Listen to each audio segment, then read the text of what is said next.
வந்தாரை வாழ வைக்கும் சிங்கார சென்னை இன்று சீரழிந்து பொலிவிழந்து நிற்கிறது என்றால் அதற்கு மிக முக்கிய காரணம் திமுக தான்.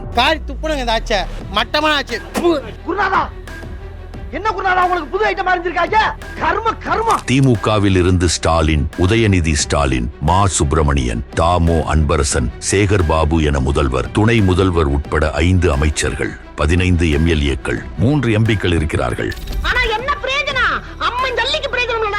சென்னைக்கு இன்று பல்வேறு பிரச்சனைகள் இருக்கிறது. அதில் மிக முக்கிய பிரச்சனை மழைநீர் தேங்குவதுதான். ஒவ்வொரு ஆண்டும் மழைக்கு முன் இவர்கள் சொல்வது, அங்க கிட்டத்தட்ட ஒரு 70% வேலை முடிஞ்சிருக்கு.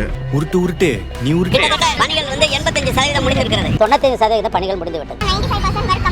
உருட்டு உருட்டு உருட்டு. அதை திட்டமிட்டு 4000 கோடியை திட்டமிட்டு செலவு பண்ணி அந்த பணிகள்லாம் நிறைவேற்ற காரணமாக தான் இன்னைக்கு சென்னை தப்பிக்கப்பட்டிருக்கு. உருட்டு உருட்டு உருட்டு உருட்டு. 4000 கோடியில் சென்னை மழை நீர் வடிகால் திட்டத்தை செயல்படுத்தி விட்டதாக பெருமை பேசினார்கள். ஆனால் மழைக்கு பின் நடந்தது. சென்னையில் மழைக்கு இதுவரை 17 பேர் மரணம் அடைந்துள்ளதாக. சாக்கடை குழி திறந்திருக்கிறது, பாதாள சாக்கடை.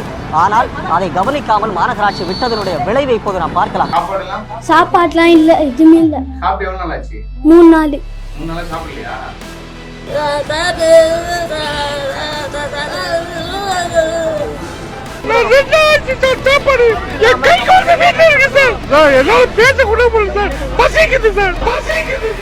ஒவ்வொரு ஆண்டும் 4000 முதல் 5000 கோடி என ஒதுக்கும் நிதிகள் எங்கே போகிறது? அந்த ₹1 எங்க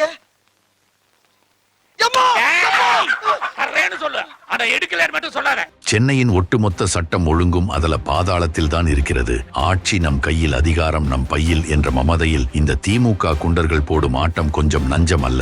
இருசக்கர வாகனம் மீது சொகுசு காரை ஏற்றி கல்லூரி மாணவர் கொலை செய்யப்பட்ட சம்பவம் அதிர்ச்சியை ஏற்படுத்தியுள்ளது. கார் ஏற்றி இளைஞர் கொல்லப்பட்ட வழக்கில் தற்போது திமுக பிரமுகர் ஒருவரின் பேரன் கைது செய்யப்பட்டிருக்கிறார். சென்னை அம்பத்தூர் அருகே நிலத்தை அபகரிக்க முயற்சித்ததாக கூறி திமுக கவுன்சிலரை பொதுமக்கள் முற்றுகையிட்டு வாக்குவாதத்தில் ஈடுபட்ட சம்பவம் பரபரப்பை ஏற்படுத்தியது. நீதிமன்ற அனுமதியுடன் இடத்தை அளவிட வந்த துணை வட்டாட்சியரை திமுக நிர்வாகி ஒருவர் ஒருமையில் பேசியதால் அப்பகுதியில் பரபரப்பு ஏற்பட்டது. அண்ணா பல்கலைக்கழக மாணவிக்கு என்ன நடந்தது என்று நன்றாக தெரிந்திருக்கும் உங்களுக்கு. மாணவி வாக்குமூலத்தில் சொன்ன அந்த சார் யார் என்பதற்கான விளக்கத்தை திமுக இன்று வரை வழங்கவில்லை. இதற்கு மிக முக்கிய காரணம் பெண்களுக்கு எதிரான பல குற்ற செயல்களில் திமுகவினரே ஈடுபடுவதுதான். சென்னையை பன்மடங்கு உயர்த்துவோம் என்று ஆட்சிக்கு வந்த திமுக சென்னையை கூறு போட்டு கொள்ளையடித்தார்களே தவிர சென்னையை வளர்க்கவில்லை.